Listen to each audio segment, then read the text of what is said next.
مولاي صل وسلم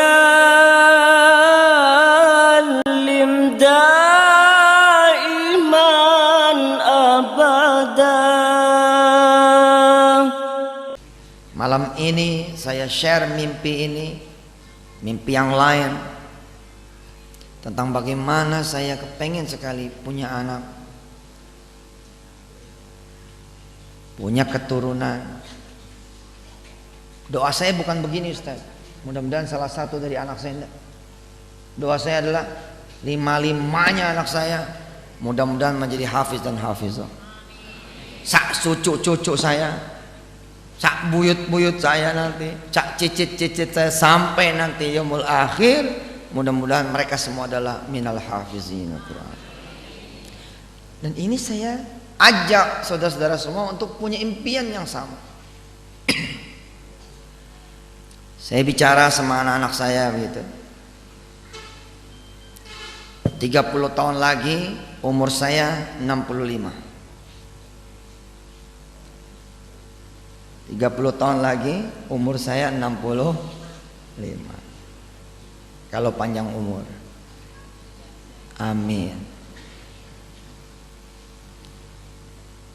Ada suara azan ya yang dilantunkan sama anak saya, suara qomatnya juga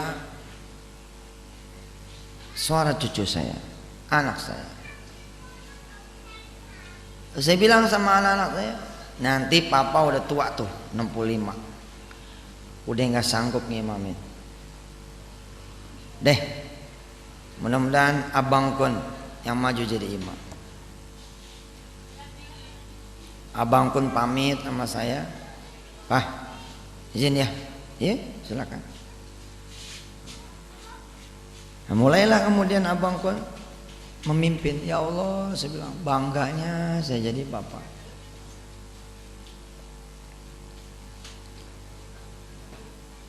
Bahkan ya dalam satu kesempatan saya cerita sama Wirda dan adik-adiknya, barangkali nanti suatu saat papa ternyata sudah dikubur,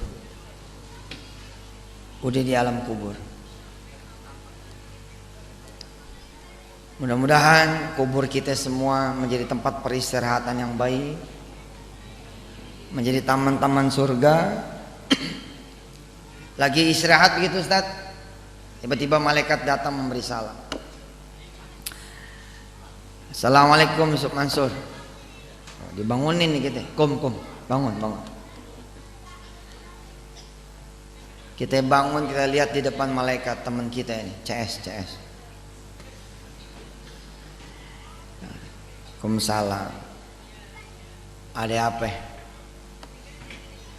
Bentar lagi ada tamu istimewa yang datang berkunjung buat kamu. Siapa? Ahmad Yusuf. Padahal kan nggak ada kan anak saya yang namanya Ahmad Yusuf. Nomor 1 Wirda, nomor 2 Kumi, nomor 3 Kun Syafi'i, nomor 4 Yusuf Al-Hafiz, nomor 5 Aisyah. Terus Ahmad Yusuf siapa? Ternyata cucu saya dari Aisyah.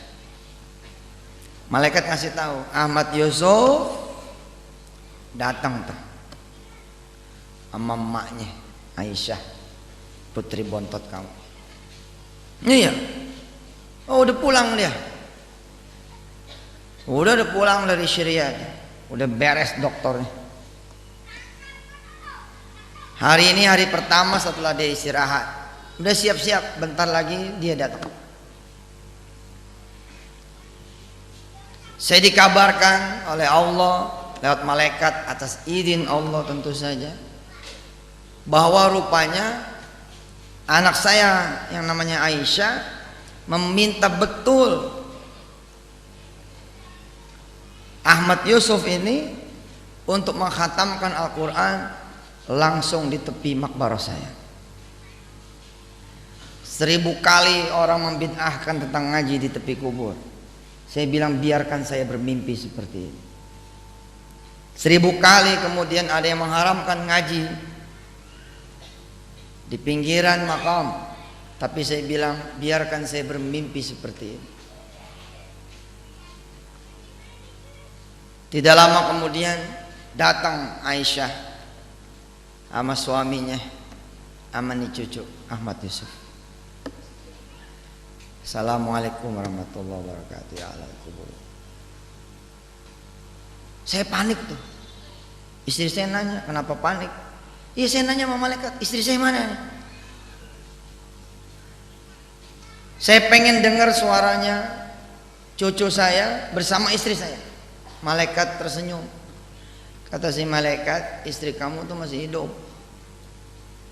Matiin aja dulu. Saya pengen dengar bareng sama dia di sini.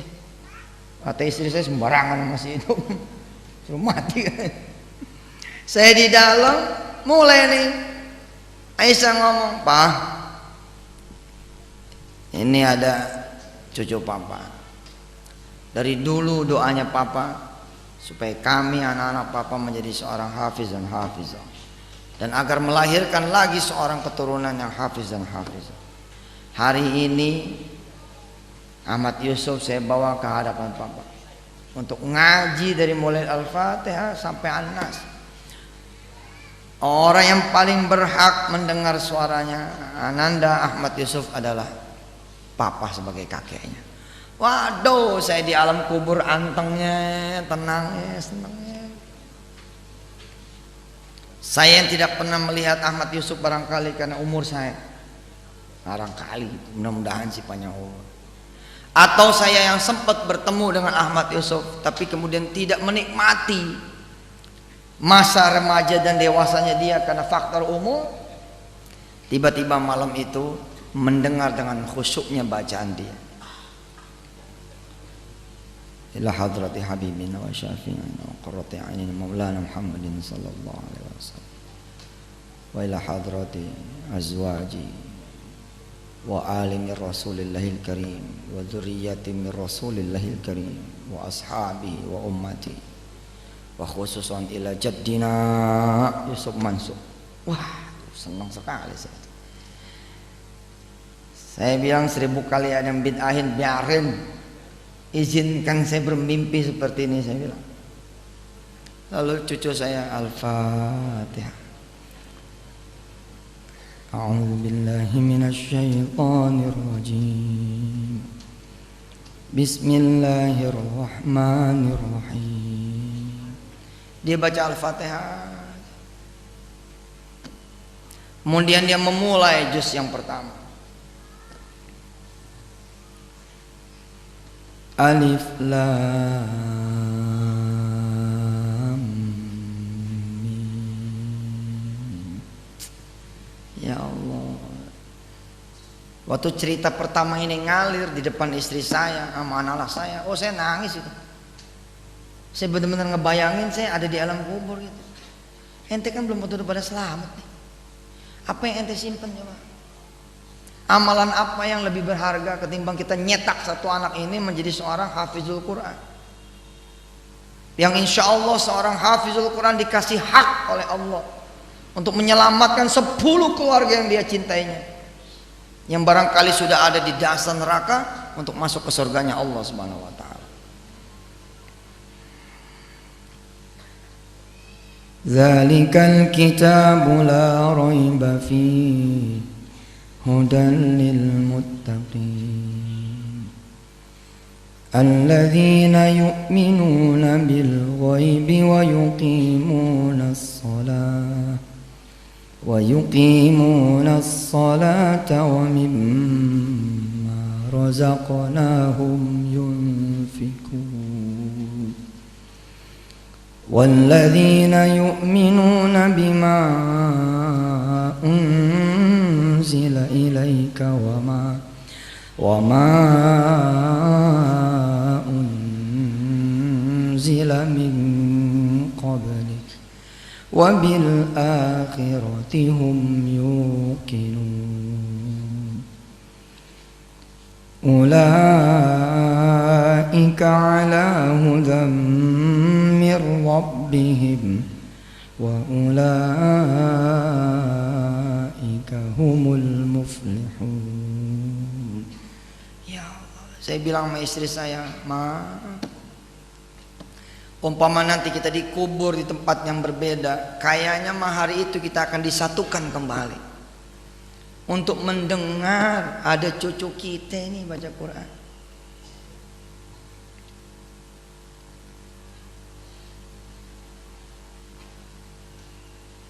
Lembaran demi lembaran dibaca gitu.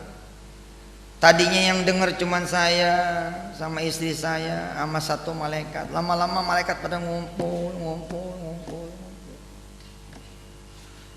Ternyata saya melihat lagi ke belakang, para jin juga ikut ngumpul mendengarkan bacaan cucu saya. Wah, saya nanya malaikat, kenapa jadi ramai begini? So, yang pengen dengar bukan cuman kamu kakek. Seluruh penghuni alam ini pengen mendengar suara bacaan anak yang saleh. وَإِذْ يَرْفَعُ إِبْرَاهِيمُ الْقَوَاعِدَ مِنَ الْبَيْتِ وَإِسْمَاعِيلُ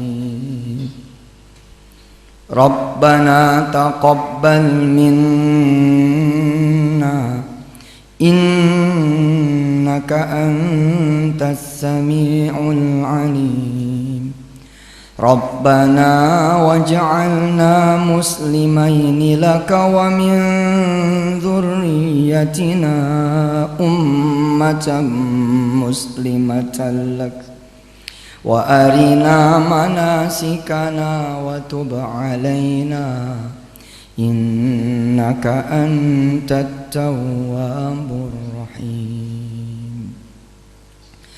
رَبَّنَا وَابْعَثْ فِيهِمْ رَسُولًا مِّنْهُمْ يَتْلُو عَلَيْهِمْ آيَاتِكَ وَيُعَلِّمُهُمُ الْكِتَابَ وَالْحِكْمَةَ وَيُزَكِّيهِمْ إِنَّكَ أَنْتَ الْعَزِيزُ الْحَكِيمُ وَمَنْ يَرْغَبُ عَنْ مِلَّةِ إِبْرَاهِيمَ إِلَّا مَنْ سَفِهَ نَفْسَهُ وَلَقَدِ اصْطَفَيْنَاهُ فِي الدُّنْيَا وَإِنَّهُ فِي الْآخِرَةِ لَمِنَ الصَّالِحِينَ إِذْ قَالَ لَهُ رَبُّهُ أَسْلِمْ قَالَ أَسْلَمْتُ لِرَبِّ الْعَالَمِينَ.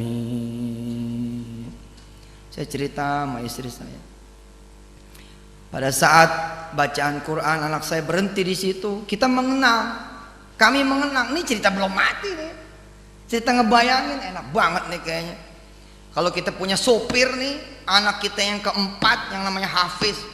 Perjalanan dari Jakarta menuju Bogor, ya, 1 juz. Ini karena anak bukan hafiz, anak bukan orang yang cinta Quran, sak bapaknya dengar dangdut, dengar sesuatu yang membuat kalau kecelakaan terjadi tidak ada pengadilan yang enak, tidak ada pengadilan yang enak. Tapi andai anak kita yang menjadi sopir kita ini adalah seorang hafiz, bagaimana sopir saya saat ini Sariman yang juga bergerak menjadi seorang hafizul Quran, saya menjadi majikannya tenang betul. Saya tahu dengan pasti mulut Sariman lagi sholawat, mulut Sariman lagi sedang zikir, mulut Sariman lagi membaca Al-Quran. Alhamdulillah. Saking sayangnya saya sama sopir saya ini, saya bilang sama dia, jangan lama-lama jadi sopir. Berdoa kepada Allah, mudah-mudahan kamu bisa jadi pengusaha. Khatam kamu 30 juz, buka pesantren sono di Purbalingga, kampung asalnya dia. Apalagi anak sendiri yang nyetir sambil ngaji gitu. Waduh, ademnya. Ketika sampai ayat ini, id qala lahu rabbuhu aslim, qala aslamtu li rabbil alamin. Allah memerintahkan saya Yusuf Mansur dan istri saya Maimunah untuk punya Tuhan Allah saja, tidak usah yang lain. Di alam kubur saya bercengkrama dengan istri saya begitu, saya ceritanya begitu. Masih hidup. Pertama, kita ajarkan dulu diri kita bahwa Tuhan kita adalah Allah Rabbul Jalal, bukan yang lain. Kita punya tanah, pengen dijadiin warung. Siapa Tuhan kita? Ternyata Tuhan kita bank. Tuh. Kita sibuk nyari koperasi, nyari pinjaman supaya bisa bangun ini tanah menjadi warung dan toko. Bahkan setelah terisinya pun, Ustaz, kita masih nyari juga modal. Bukan nyari Allah, tapi nyari modal. Allah kemudian melihat peristiwa itu. Lalu Allah bertanya kepada penghuni langit, yang tahu siapa Allah, Tuhan semesta alam. Semua penghuni langit, bukankah aku yang memberikan tanah kosong itu? Betul ya Allah, Engkau yang memberikan tanah kosong itu. Lalu kenapa dia nyari yang lain? Emangnya aku tidak sanggup membuatkan satu toko di atas tanah kosong tersebut? Mati ya. Pertama kita, id qala lahu rabbu aslim, qala aslamtu li rabbil alamin.